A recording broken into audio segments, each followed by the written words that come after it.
Good evening. Thanks for joining us tonight. My name is Dave and I work for Cornerstone Church here in Portsmouth. This event tonight is the first of two events that we're running this week, looking at some of life's biggest questions. And this evening we're thinking about the division and increasing polarization that we see around us. We see it on the news, on social media, and perhaps we've even experienced it personally as well. We're going to be thinking about what Christianity has to say about it. We're grateful tonight to be joined by Dr. Dan Strange. Dan has written and spoken on this topic of Christianity and culture. I'm going to introduce Dan in just a moment. He's going to give us his thoughts on this question, and then there'll be some time towards the end to put some questions to him as well. Now, just before I introduce Dan, if you want to find out more about Cornerstone Church, if you want to know more about some of the other events that we're running, you can head to our website to cornerstonechurchportsmouth.org/life, and all the details to contact us or to find out more will be available there. Now, as we begin, Dan, let me introduce you. And could you tell us maybe where you are at the moment? Perhaps you could tell us a little bit about yourself. Hi, Dave. Great to be with you. I'm at the other end of the country. I'm in Gateshead. I'm Dan. I'm a kind of a theologian. I write about the interaction between Christianity and culture, and married with kids. So great to be with you. Thanks for joining us, Dan. We're really glad to have you here. Could you tell us maybe just how you became a Christian? Yeah, well, my dad was from South America in Guyana. And so his parents were Hindu, and my mum was a Christian. And when I was growing up, I suppose I always had questions about life, the universe, and everything. And I think I for a while, I kind of looked at the claims of Jesus Christ, and I was associated with the church where I come from in Southend-on-Sea. And then when I was 16, I thought I just realised I think this is true. Who Jesus says he is, I actually believe this is the case. And so I gave my life to him when I was 16, and then carried on studying theology at university and went into academia and did some more research, and then have been teaching people since then. Well, that's great. Thanks, Dan. We're looking forward to hearing what you have to say about this topic.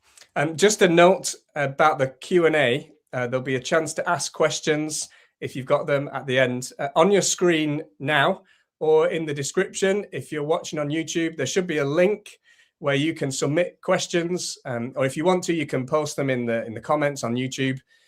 You can do that anytime throughout the talk. Just go for it, and there's no need to sign in or give your name. Just type your question, it'll be recorded. And I'm going to try and put some of those questions to Dan at the end. Well, for now, Dan, over to you. Great. Well, it's great to be with you. And I want to, I suppose, confess a little obsession that I have. And it's with a particular painting. Now, I think this painting is going to appear so you can see it. Here it is. I'll just give you a moment to look at this particular painting. It's a painting called The Peaceable Kingdom. The Peaceable Kingdom. And it's by an 18th century artist called Edward Hicks. Now, Edward Hicks was a Quaker, and he was actually a coach painter. He painted coaches, and a sign writer. He was born in 1780. And my obsession is not simply about this particular painting, The Peaceable Kingdom, but between 1820 and 1849, Hicks basically repeated this painting over 100 times. And there's still 60 that you can find all over the world, maybe mainly in North America. And when Hicks died in 1849, all his personal property, including his unfinished paintings, totaled a grand sum of $67.62. But now, if you wanted to purchase an original Edward Hicks Peaceable Kingdom painting, they start at between $3 and $4 million. So, why this obsession about Hicks's obsession? Well, this particular painting, the Peaceable Kingdom, is from a scene from the Bible, and it's from the book of Isaiah in what Christians call the Old Testament, probably written in the 8th century before Jesus. And it's a picture, a vision, a prophecy of a time that was yet to come. And here are the words. Here's a picture of Hicks actually painting a version of the Peaceable Kingdom. A bit meta there, but that was what he looked like. But here's the verse. Some of you may have heard this because sometimes this is a reading that's read. Maybe you've been to a carol service before, but this is a famous passage from Isaiah where it says, "The wolf will live with the lamb, the leopard will lie down with the goat, the calf and the lion and the yearling together, and a little child will lead them. The cow will feed with the bear, their young will lie down together, and the lion will eat straw like the ox. The infant will play near the cobra's den. The young child will put its hand into the viper's nest. They will neither harm nor destroy on all my holy mountain." So back to our picture, our original picture. Here's Hicks drawing that particular scene. You see the child. We'll come back to that later on. You see these animals who normally would be prey or preyed upon. They are there as well. Now, what you'll also notice in this picture, if I go back to it again, is on the left-hand side, there seem to be some people having a conversation. Now, this is not in Isaiah's prophecy in Isaiah chapter 11. So you've got the biblical picture, and then you've got stuff that Hicks puts into these pictures. And this is a famous scene of the 17th century William Penn, where we get the name of the state, Pennsylvania, William Penn. And this is his treaty of peace with the Native Americans in the 17th century, the Lenape Indians. And this was seen to be a really important event for Edward Hicks, because Hicks admired what William Penn has called the holy experiment that resulted in the establishment of religious freedom and self-governance in the colony of Pennsylvania.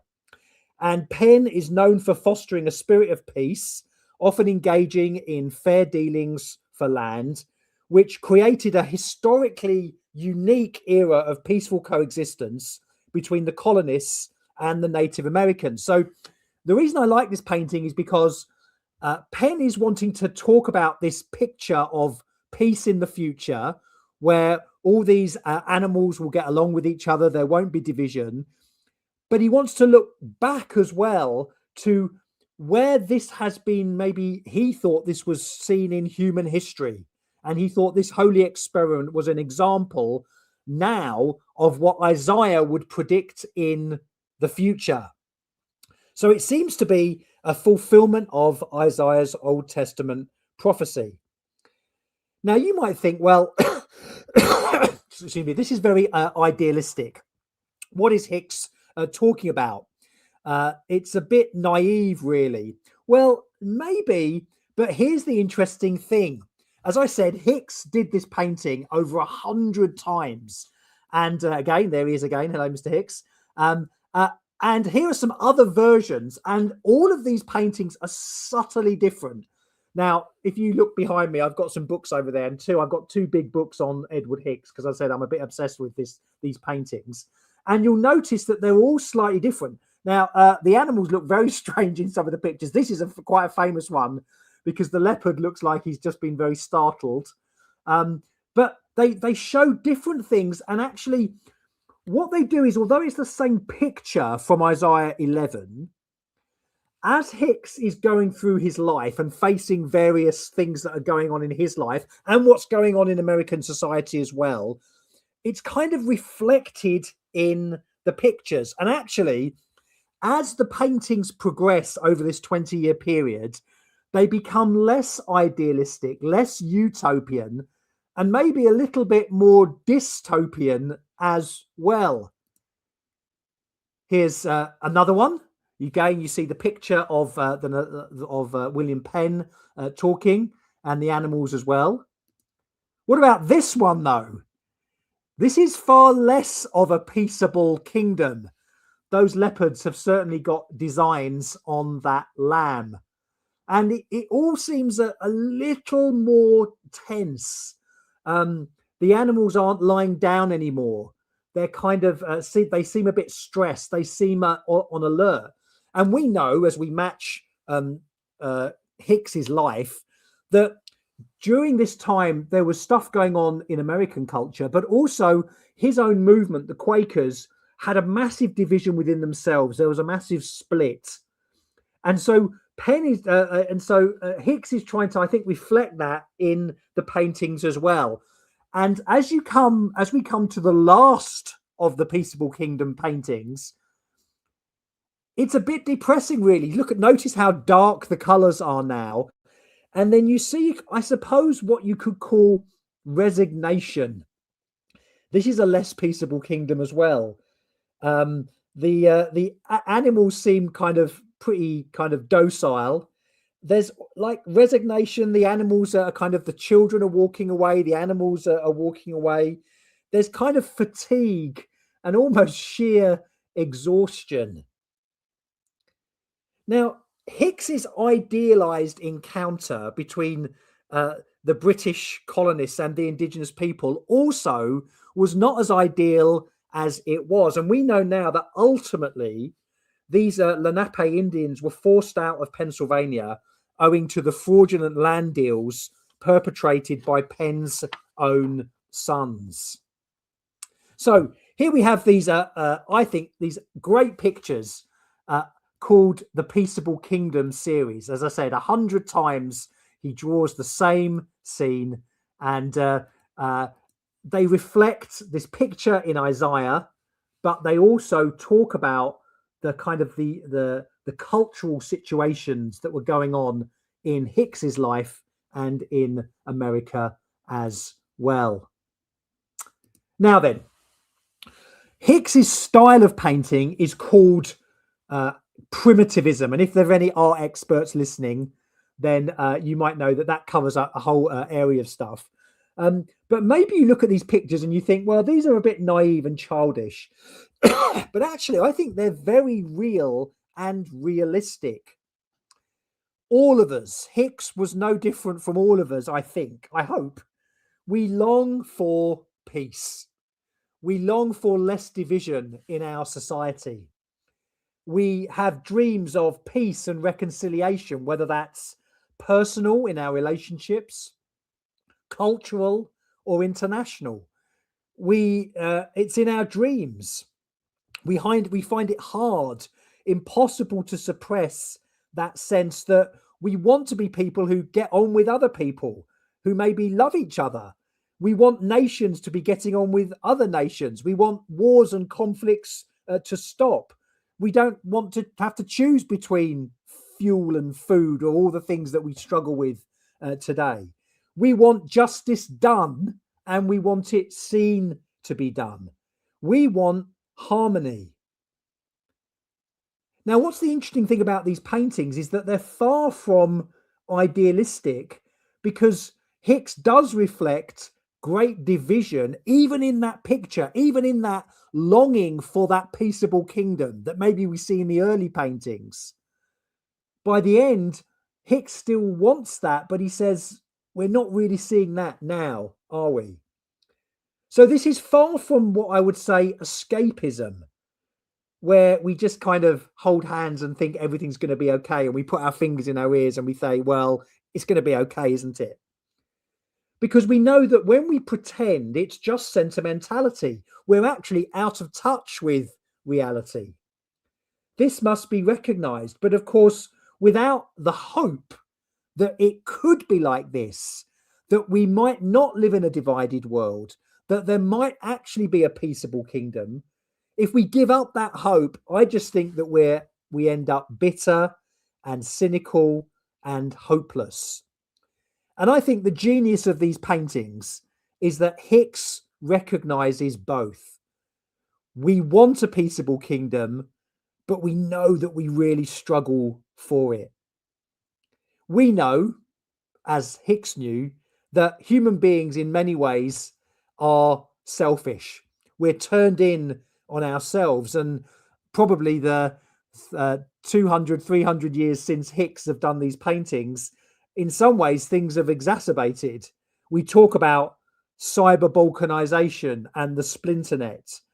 We talk about as being echo chambers of our own views, of polarization, the lack of civility, that we can't even talk politely to each other anymore. And I think we struggle with that, but that's really how we are.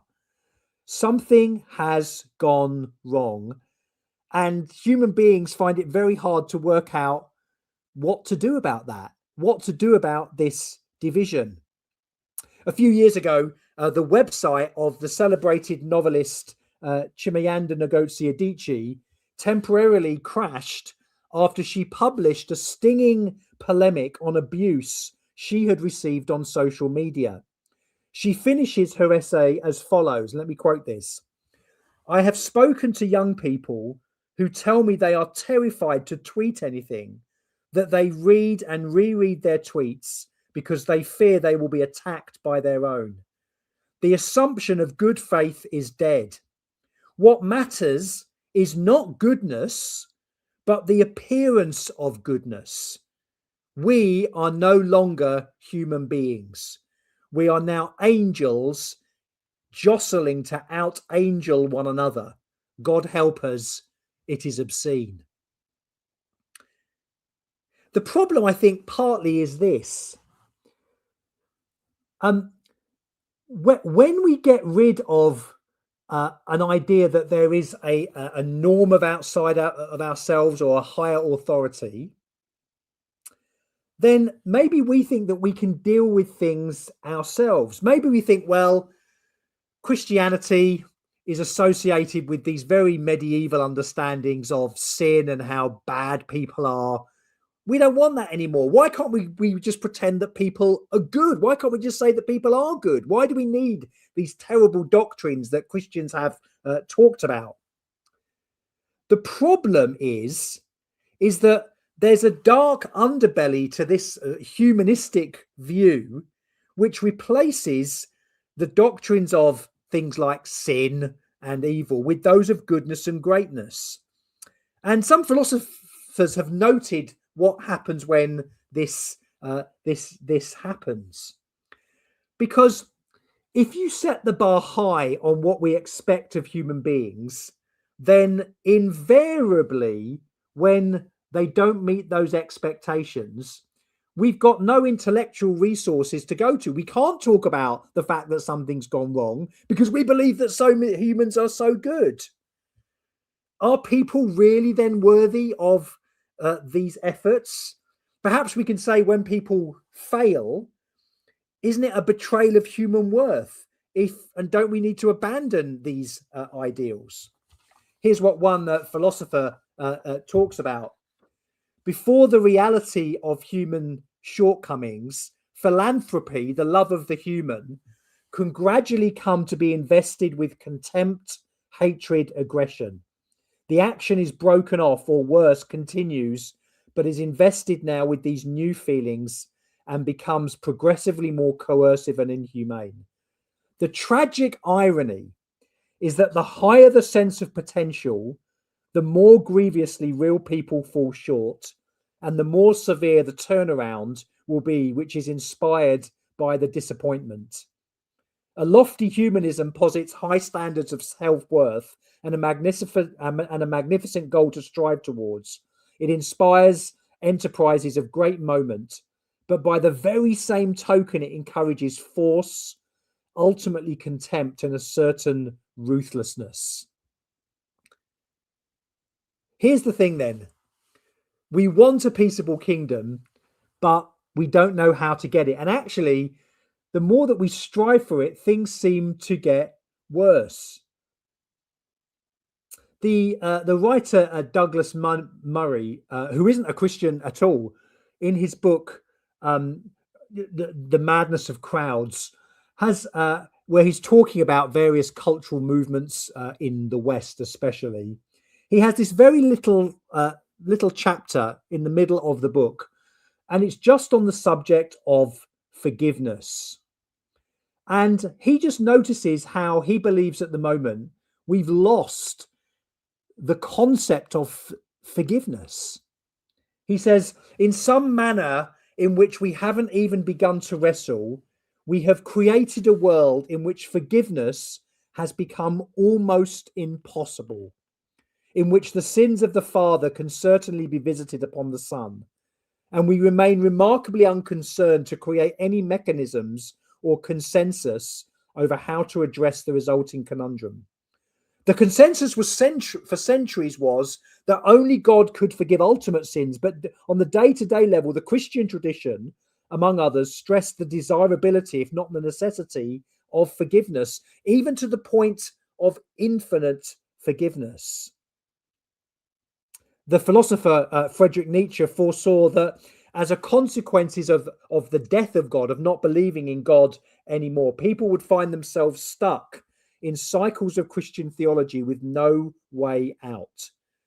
In other words, people would inherit concepts of guilt, sin, and shame, but there wouldn't be any redemption. Here's how Murray ends this section. Today, we do seem to live in a world where actions can have consequences that we could never have imagined, where guilt and shame are more at hand than ever, and where we have no means whatever of redemption. We do not know who could offer it, who could accept it, and whether it's a desirable quality compared to an endless cycle of fiery certainty and denunciation. Here's the thing. We want to have standards. We want to be able to say, this is unjust. This is wrong. We have standards. We have these longings. We want to say, this isn't right. This isn't how it's supposed to be. But here's the problem. Who decides the standard? And what happens when we invariably don't live up to it. When we try to look for peace, we become more divided. Now, I want to suggest this evening that actually there is an answer. And the answer is not really so much a what.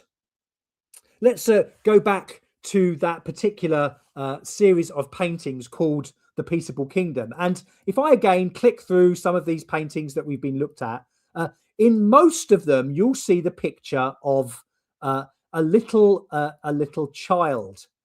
Here we go through. You'll see at the beginning, there's the child here, and there's a child there who's holding a tiger, or is that a lion's or a leopard's mane? There's this particular picture. Here's a clearer one. Again, we've got the stuff that's going on within the Quaker movement and on the left. But on the right, you'll see this child who's holding the mane of the lion, and you'll notice that all's not well because the stump of this tree has been broken. I think that's a sign for Hicks that something was really not going well. Now, as we focus on that, we see here's this particular picture, and again, this is an image from the book of Isaiah that comes just a few verses before the ones we read at the beginning. Here's what it says. A shoot will come up from the stump of Jesse. From his roots a branch will appear. From his roots a branch will bear fruit. He will not judge by what he sees with his eyes, or decide by what he hears with his ears, but with righteousness he will judge the needy. With justice he will give decisions for the poor of the earth. There's he's holding this child, holding the lion's mane. Now that prophecy is looking forward to the birth and the life, and as Christians recognize at Easter, the death and then the resurrection of Jesus Christ.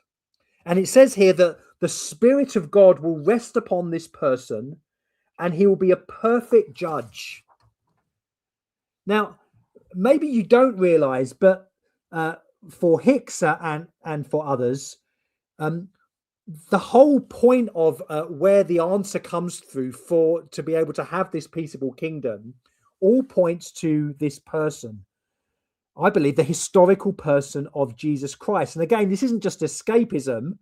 There's something quite gritty and gloomy. You can read about the conditions into which Jesus Christ was born to an unwed mother in less than ideal conditions. But Hicks is saying, as he portrays this picture in Isaiah, that this child is so important. Now, as one eminent church historian has said, whatever you may personally think or believe about him, Jesus of Nazareth has been the dominant figure in the history of Western culture for almost 20 centuries. If it were possible with some sort of super magnet to pull up out of that history every scrap of metal, at least a trace of his name, how much would be left? It's from his birth that most of the human race dates its calendars. It's by his name that millions curse, and in his name that millions pray.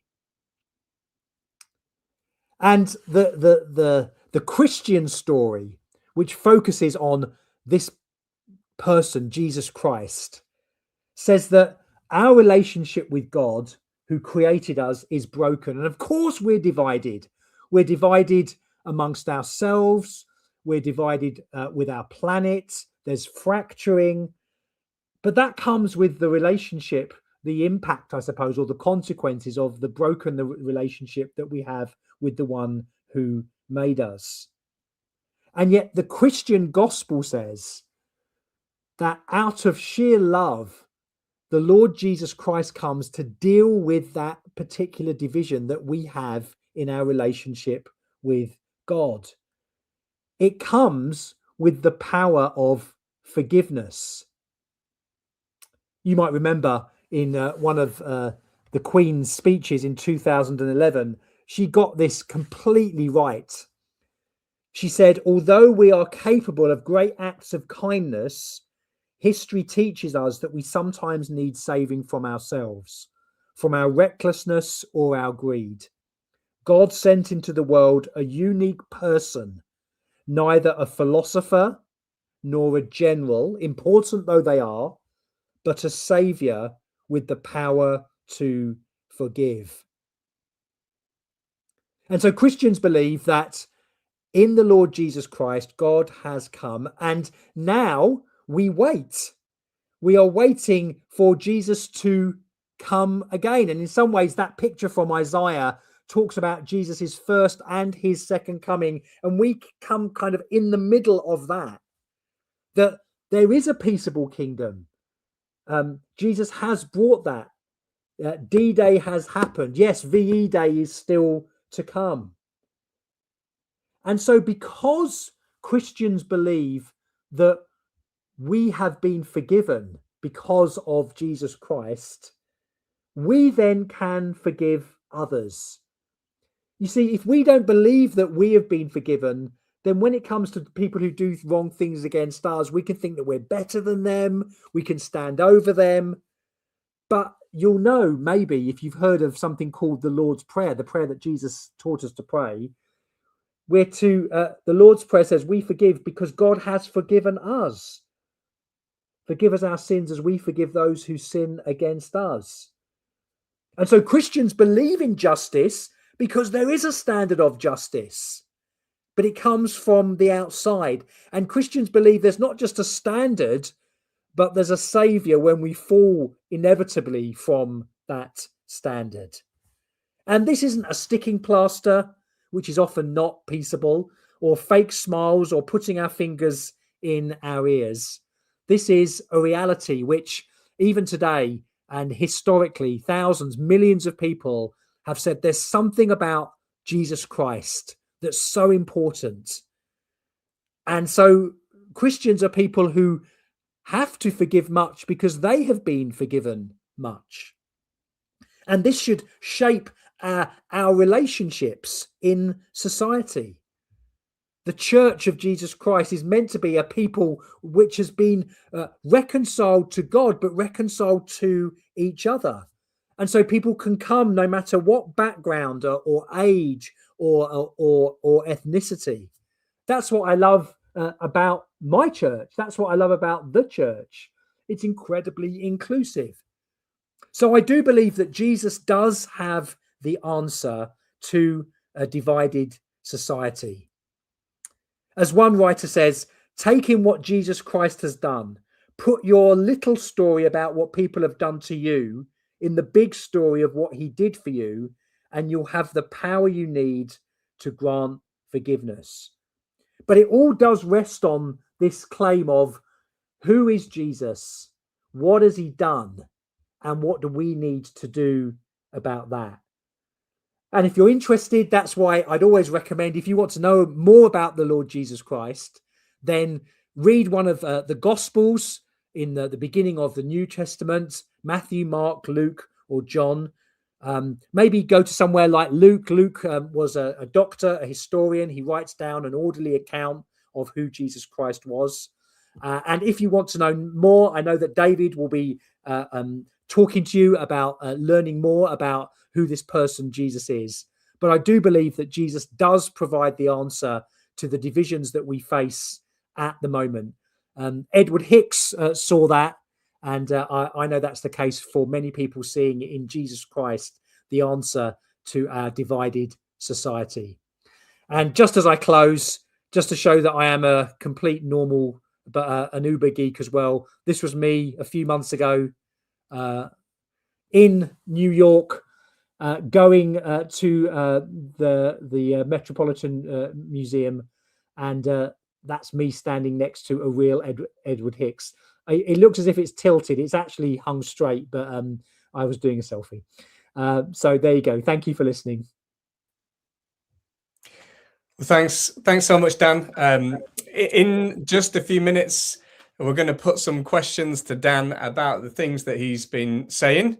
You can already see there's a link on the screen. You can use that link to submit questions, or if you want to, you can just post them in the comments in YouTube.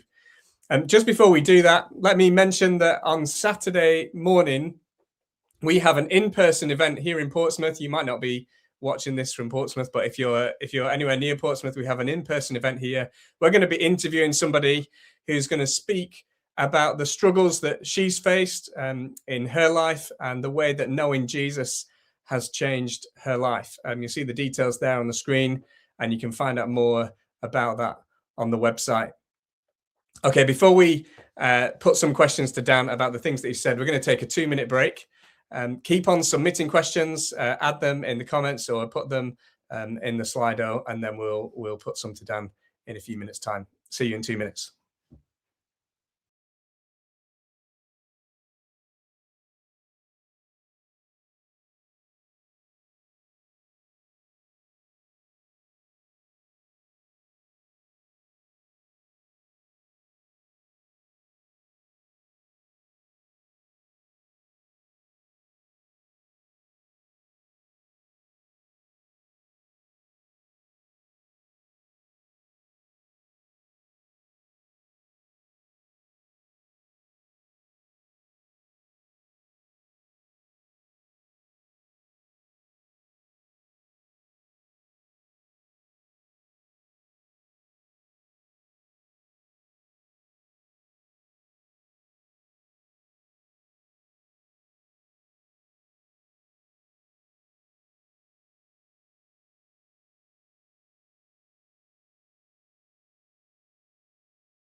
Great, welcome back.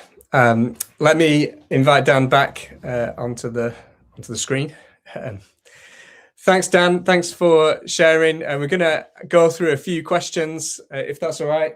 And maybe we can start with this one. I think, I guess one question that we might have is just about the fact that Christianity, or at least religion, you're sort of suggesting that Christianity presents this peaceable kingdom.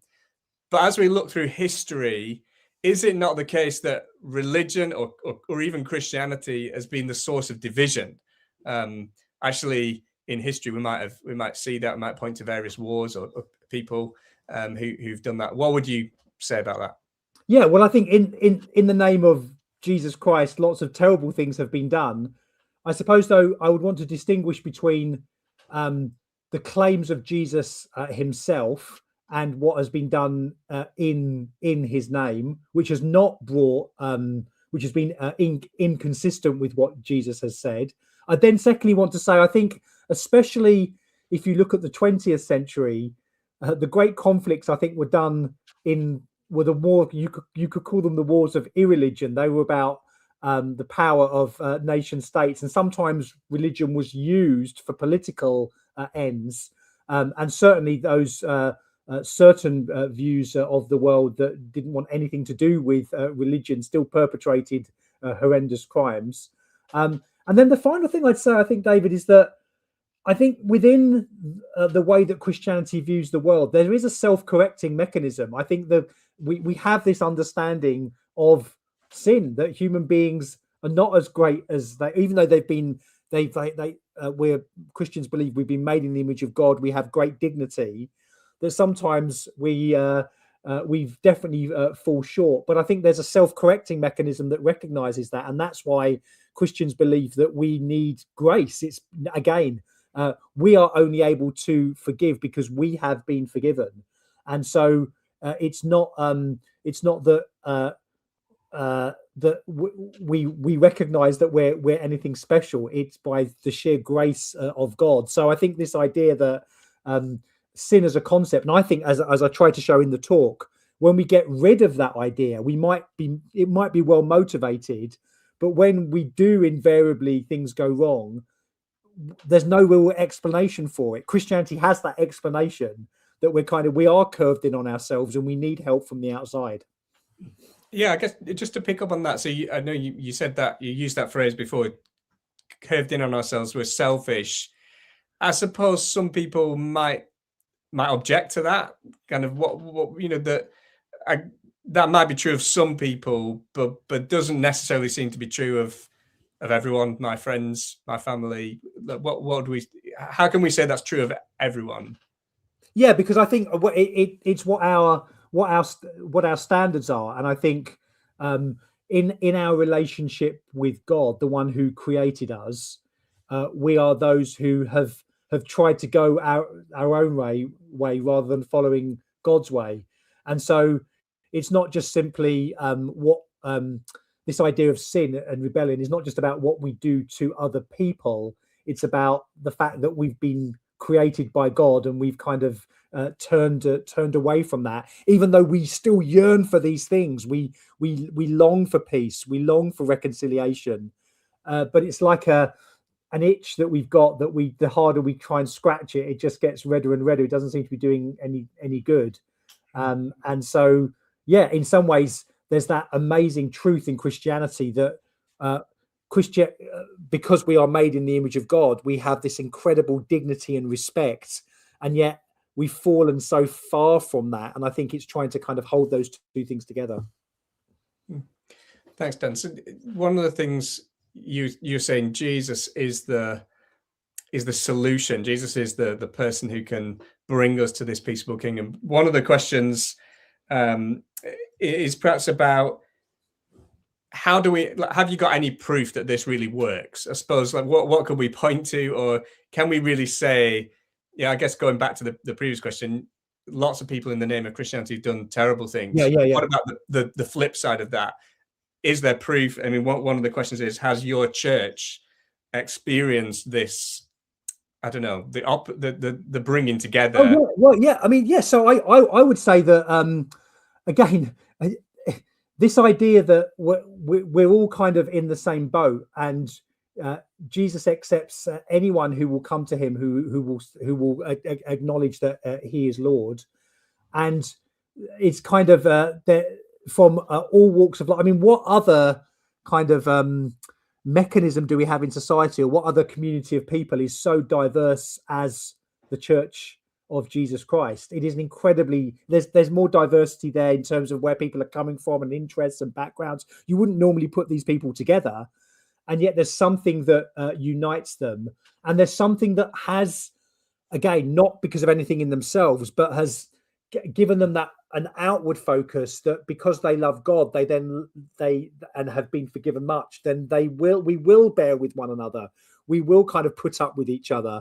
And so I would want to say about when the church is functioning well, it is an incredibly loving community, and I've certainly experienced that in my church. I'm sure, David, you have as well. Of course, it's a kind of still there are ways in which we are selfish all the time, but it's Jesus who kind of unites us, and it's gives us that ability, because we have been forgiven, that we can forgive others.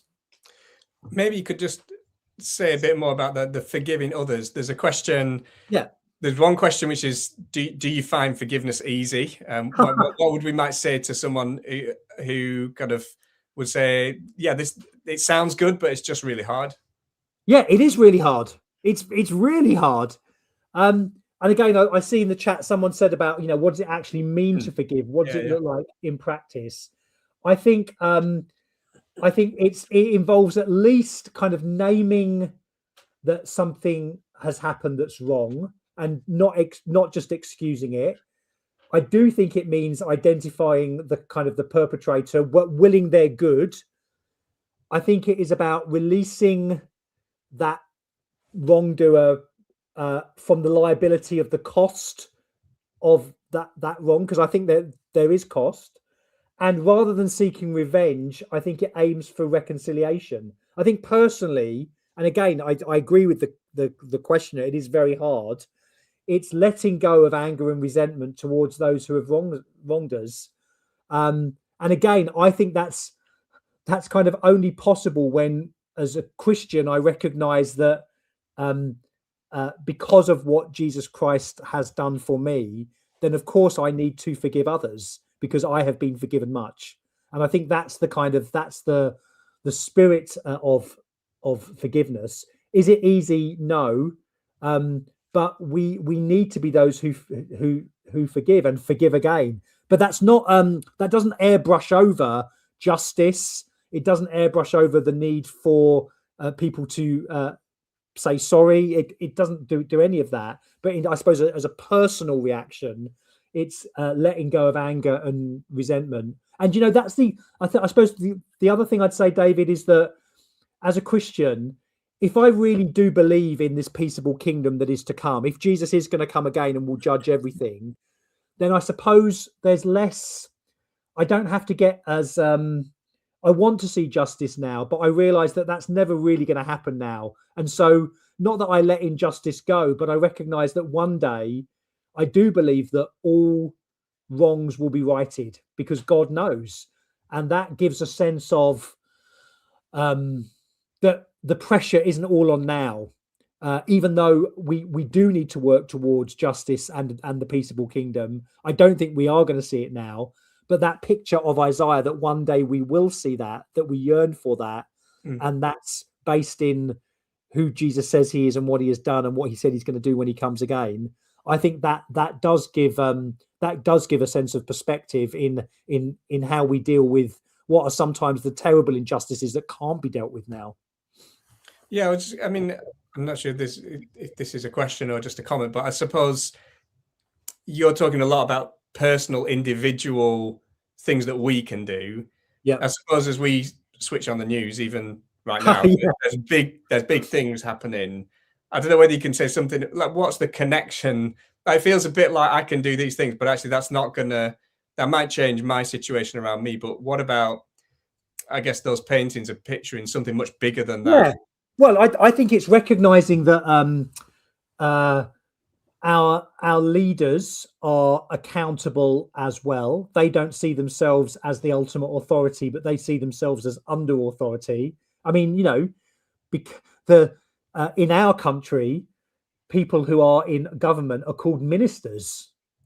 That's a religious term. They are meant to be servants of the people, and so the recognition of that is vital, and the influence of Christian faith on our country has been massive in terms of how politics is meant to be, how it's meant to be run. That we do see ourselves as servants, that we don't lord it over people, and that is the ideal. So I think you can make that move from the individual to the cultural. And I think probably for people across the world to recognize that we are human beings under authority, then I think that does give a sense of perspective to our politics. And so that's important that we recognize that. Just to change tack a little bit. So one of the questions you talked about Isaiah chapter 11, and then just a question about Jesus's the portrayal of you talked about how Isaiah 11 is talking about Jesus, and the question is, why is Jesus sort of portrayed as a child in Isaiah 11? I wonder if you can talk about that. How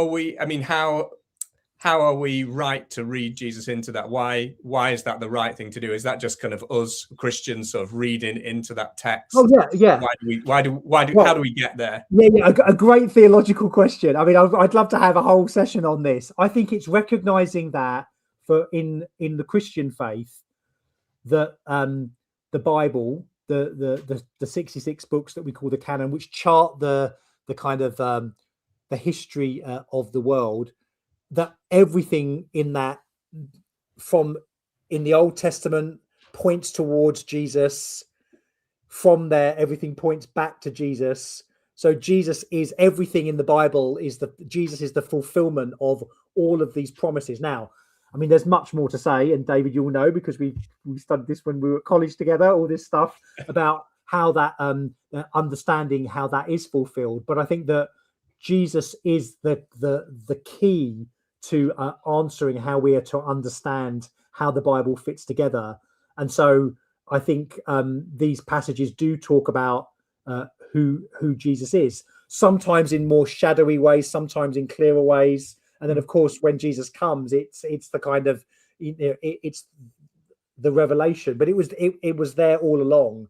And I think it's how you kind of put the Bible together, and Jesus is seen to be at the center of that. And that's the point. The point about the Christian faith is it's not about, it is a way of viewing the world. It is a philosophy, I suppose, but it is about a person. It is about who is this person, Jesus Christ, and how are all God's promises yes in him, which is a way that it's described in the Bible. Thanks, Dan. Maybe we finish on this question. Well, someone asked about art, and question about what sort of art would you recommend people to look at to consider more about Jesus or about Christianity? But maybe I could sort of extend the question a little bit. How would you what would you say to someone? What steps should they take? What should they do if they want to investigate Christianity more? Yeah. How are they going to do that? I think okay. I mean, it's interesting. I'm much more of a kind of into music than I'm into art. I mean, as you can see some pictures behind me, but I think I have been taken by that picture, and I think it there was in the Western tradition, obviously the art and Christianity have been very closely related, and it's amazing how you can chart the history of Christian thinking in the way that artists have portrayed Christ. I mean, I would say just like go to a really good tour at the British Museum or any gallery, and I think even people who aren't Christians, I would hope they would recognise how the Christian faith in art has been so important. And again, I think the thing about art and why I love the Hicks thing is that yes, there's a kind of childlikeness to those paintings, but the way that he's able to talk about his own present situation, look to the future and look to the past at the same time in a painting, I just think that's very powerful. And I think that's how art works sometimes. It's the elusiveness of it that's not just kind of hitting you on the head. It's really getting you to think. And that's why, I was taken with those paintings, and the fact that, of course, Hicks paints it 100 times, I just find quite interesting as a kind of a character study of someone who's desperately trying to say there's something about this, and yet my life doesn't reflect that, and how do I struggle with that? So yeah, that's what I'd say. Go and there's lots of things that you can go to, tours or books about looking at the Christian faith through art, and I'd recommend that. Great, thanks, Dan. Well, I think that's probably the last question, so we'll call a halt to it at that point. Thanks so much, Dan, for joining us, for answering those questions. And just before we end, we would love your feedback. If you've got comments about this event, if you've got questions, perhaps there's a question that you didn't ask and you would like to have answered, or if you would like to speak to someone in person about some of the things we've talked about tonight. One of the ways you can find out more is go to our website, cornerstonechurchportsmouth.org/more. We would love to help you. We'd love to get in touch with you and answer your questions about Jesus. You'll also find all the other details of the events that we're running over the next few weeks, the event on Saturday and our Sunday services here in Portsmouth. Well, we're going to call a halt to it there. Thanks again, Dan, for being with us, and thanks so much to everyone for watching.